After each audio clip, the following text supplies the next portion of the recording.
स्थैर्यम् मूर्ध ज्योतिषी सिद्ध दर्शनम् प्रातिभाद्वा सर्वम् प्रातिभाद्वा सर्वम्।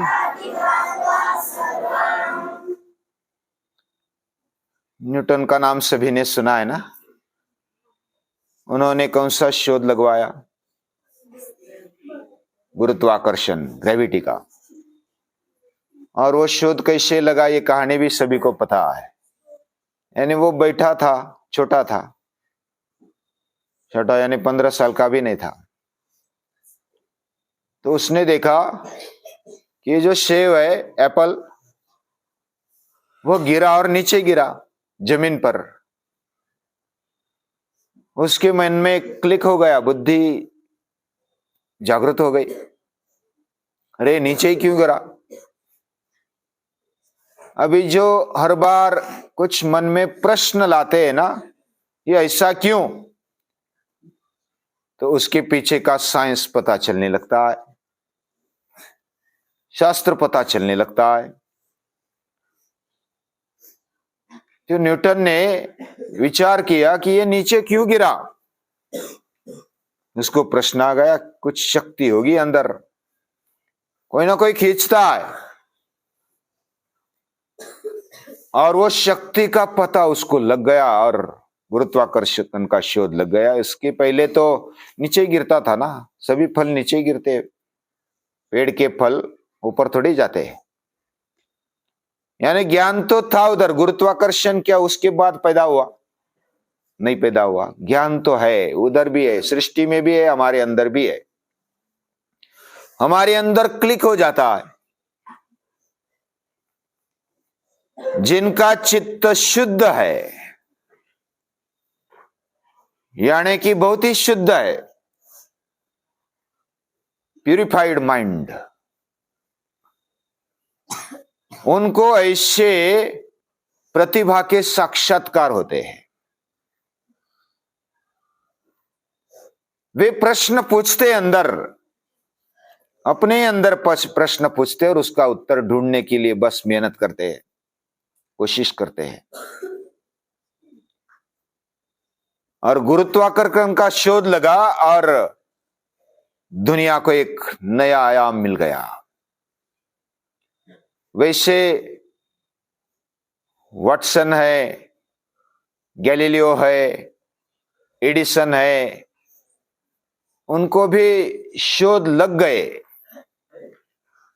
यानी कि जो कवर था वो कवर निकल गया, डिस्कवर हो गया, आवरण निकल गया। जब कोई बहुत ही पूर्वग्रह न रखते हुए या तो वर्तमान में रहते हुए जो जागृत रहता है, सावधान रहता है, जो जैसा है वैसा देखता है और उसके पीछे हमारा दिमाग लगाता है, अपना दिमाग लगाता है, तो हमारा दिमाग ही काम करने लगता है। हम तो बस इसने क्या किया, उसने क्या किया, ये ऐसा बोला, वो वैसा बोला, इसकी निंदा, उसकी स्तुति, इसका ये लफड़ा हुआ, उसका वो लफड़ा हुआ, बस इसी के पीछे हमारा दिमाग चलता रहता है। हमारा यानी हम तो अलग अच्छा विचार करते, पूरी दुनिया की बात, बहुत लोगों की बात मैं करता हूं। जो हम जैसा चल रहा है वैसा देखते जाना, भूतकाल में नहीं रहना, वर्तमान में रहते हुए भविष्य का भी ज्यादा मनोरंजन नहीं करना। भविष्य में मैं ऐसा बनूंगा, वैसा बनूंगा, शेख चिल्ली बन जाते, मुंगेरी लाल बन जाते, कोई कोई मुंगेरी लाल की कहानियां, वो मनोरंजन करता है, शेख चिल्ली भी मनोरंजन करता है आगे आने वाले दिनों का। जो अभी चल रहा है, अभी इस समय जो चल रहा है, उसको हम प्रामाणिकता से करें। और ये कब होता है? जब पूर्वग्रह रहित हमारा मन, हमारी बुद्धि हो जाती है, तो हमारा अंतःकरण जब शुद्ध होने लगता है, शुद्ध हो जाता है, तब ऐसे अलग अलग जो शक्तियां है, बल है, हमें मालूम होने लगते। प्रतिभाद्वा सर्वम, उसको ही प्रतिभा बोलते हैं। प्रतिभाति, जो प्रति यानी सामने जो भी है, हम ऊपर ऊपर देखते हैं तो पता नहीं चलता, लेकिन उसके अंदर कौन सा बल है, कौन सी शक्ति ये काम कर रही है, ये खोजने वाले ही तो शास्त्रज्ञ बनते हैं। शास्त्रज्ञ कोई आकाश से थोड़े ही टपकते। हमारे में भी शास्त्रज्ञ होंगे, विचारवंत होंगे, और बच्चों ने ज्यादा शोध लगाया, वो बहुत ही निष्पाप और निर्मल होते। बहुत सारे बच्चे ऐसे होते, लेकिन थोड़ा थोड़ा कचरा धीरे धीरे घुसने लगता है। हम दूसरों का ज्यादा ध्यान रखते, खुद का ध्यान रखने के बजाय इसने इधर देखा, उसने उधर देखा, इसने ये किया, उसने वो किया, मैंने क्या किया, मैं क्या कर रहा हूं, अभी इस समय मैं क्या कर रहा हूं। जो भी अभ्यास के समय अभ्यास, सूर्य नमस्कार के समय सूर्य नमस्कार, योग के समय योग, नींद के समय नींद, खाने के समय बहुत मजे से खाना, जो जो चल रहा है उसमें जो आनंद लेता है वो बहुत ही बढ़िया जीवन जीता है, और उसकी प्रतिभा जागृत होने लगती है। अभी इसमें कोई ज्यादा ध्यान लगाने की, संयम करने की भी आवश्यकता नहीं होती। जो जैसा है वैसा हमें दिखाई देता है, और वही प्रतिभा है। हमारे हरेक के अंदर तो दिमाग दिया ही है, दिमाग में और अंतःकरण में कौन सी ऐसी बात है वो क्लिक हो जाती है, उसी को अंत प्रेरणा बोलते हैं, इंस्पायरेशन। यानी अंदर से आवाज आती, ये गलत है, ये सही है, अंदर से आवाज आती है। कौन आवाज देता है? आवाज यानी कोई ऐसा बढ़िया से आवाज नहीं आता, ढोल जैसा, या तो कोई ऐसा संगीत, या तो कोई आवाज, हाक। अंदर से सिर्फ हमें समझ में आता है, अरे ये गलत है, ये सही है। अंदर से आवाज आती है, अंदर से हमें समझ में आने लगता है, हर एक को आता है, बस उसका सुनना चाहिए। वही अंत प्रेरणा है। उसके लिए मन या तो अंतःकरण का शुद्ध होना आवश्यक होता है, यानी कौन सा मन हमारा शुद्ध है और कौन सा अशुद्ध है, कौन सी अंदर की आवाज है और कौन सी मनमानी आवाज है, ये हर एक को ढूंढना चाहिए। जो अंत प्रेरणा से चलता है वह सही चलता है, उसको ही प्रतिभा उसकी जागृत होने लगती है। जैसा सुबह होने के पहले अंधेरा छटने लगता है, दिन तो उगा नहीं, फिर भी लालिमा आ जाती है, आकाश में प्रकाश छाने लगता है, तो हमें समझ में आता है कि अभी सूर्य आएगा। अनुभव से कल परसों या तो पहले आने वाले, पहले गए हुए दिनों में हमें अभ्यास हुआ, ये प्रतिभा आने के बाद, ये आभा लालिमा आने के बाद सूर्य निकलेगा, और निकलता है। हमारी प्रतिभा जागृत होने के साथ साथ हमें सब ज्ञान होने के लिए हमारी बुद्धि तैयार होने लगती है। ये बुद्धि के फाउंडेशन में, अंतःकरण के फाउंडेशन में क्या है? वही चैतन्य शक्ति है जो हर एक के अंदर है। सर्वस्य चा मृदि सन्निविष्ट। अभी जो पाश्चात्य लोग है या तो परदेशी लोग है, वो भी शास्त्रज्ञ होकर के उन्होंने खोजा, उनकी प्रतिभा जागृत हो गई, लेकिन वो अलग अलग शक्ति को उन्होंने जाना। हमारे ऋषियों ने अलग अलग शक्तियों को भी जाना, और उसके पीछे कौन सी ऐसी शक्ति है वो ढूंढते चले गए।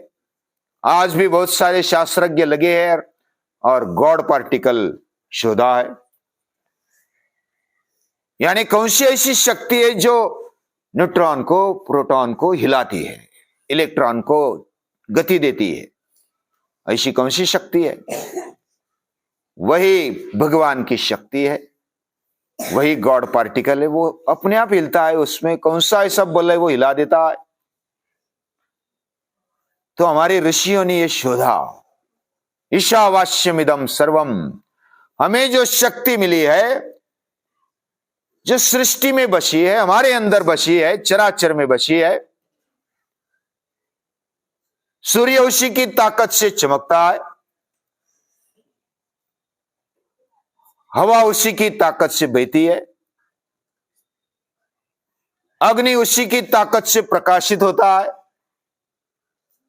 इंद्र उसी की ताकत से अपनी सत्ता जमाता है, और मृत्यु भी उसी की ताकत से भागता है, डरता है उससे। मृत्यु तो किससे डरता नहीं, लेकिन मृत्यु भी जिससे डरता है वह कौन सी ताकत है? विश्व अस्माद् वा तपवते भीष्यो देति सूर्य अग्निश्च इंद्रश्च मृत्योर्धावति पंचमः। ये मृत्यु भी डरता है। किससे डरता है? वो इतना क्यों भागता है? रात दिन वो कुछ ना कुछ काम करते रहता है ना, उसको छुट्टी है क्या? कुछ भी छुट्टी नहीं लेता, सूर्य भी छुट्टी नहीं लेता। किसके डर से काम करता है? वही परमात्मा शक्ति है, उसी का डर सभी के अंदर है, होना भी चाहिए। लेकिन वो हमारा बाप भी है, तो बाप से क्या डरते? कितना भी मूछ वाला दाढ़ी वाला क्यों बाप हो, बाप क्यों ना हो, लेकिन उससे डरते नहीं हम। वो अपना है ना, संबंधी है। वैसा संबंध बांधने से हमारी प्रतिभा जागृत हो जाती है। अलग अलग तरीके से कैसे हमें सिद्धि मिलती है, ये बात महर्षि पतंजलि बताते हैं। हमारे अंदर ये अंत प्रेरणा जागृत होना, ये सभी के अंदर होती है। यानी हर कोई ऋषि बन सकता है, हर कोई शास्त्रज्ञ बन सकता है, सिर्फ उसको वर्तमान में रहते हुए जागृत रहना है, बिना कोई पूर्वग्रह, बिना कोई कचरा मन में रखते हुए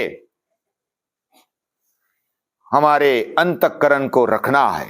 इतना सा काम है। लेकिन इतना सा काम ही योग के द्वारा किया जाता है। योग उसके लिए करना है।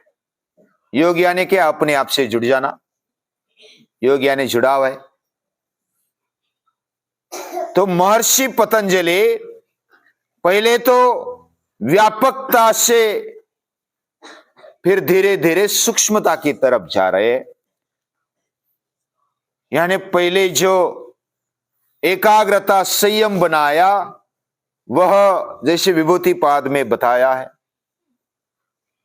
पहले आकाश या तो पूरी सृष्टि है, सूर्य है, चंद्र है, फिर अलग अलग ऐसे पंचमहाभूतों पर, फिर हमारे शरीर पर, शरीर में अलग अलग स्थानों पर एकाग्र होने से क्या उसका परिणाम होता है, ये बात महर्षि पतंजलि बताते हैं।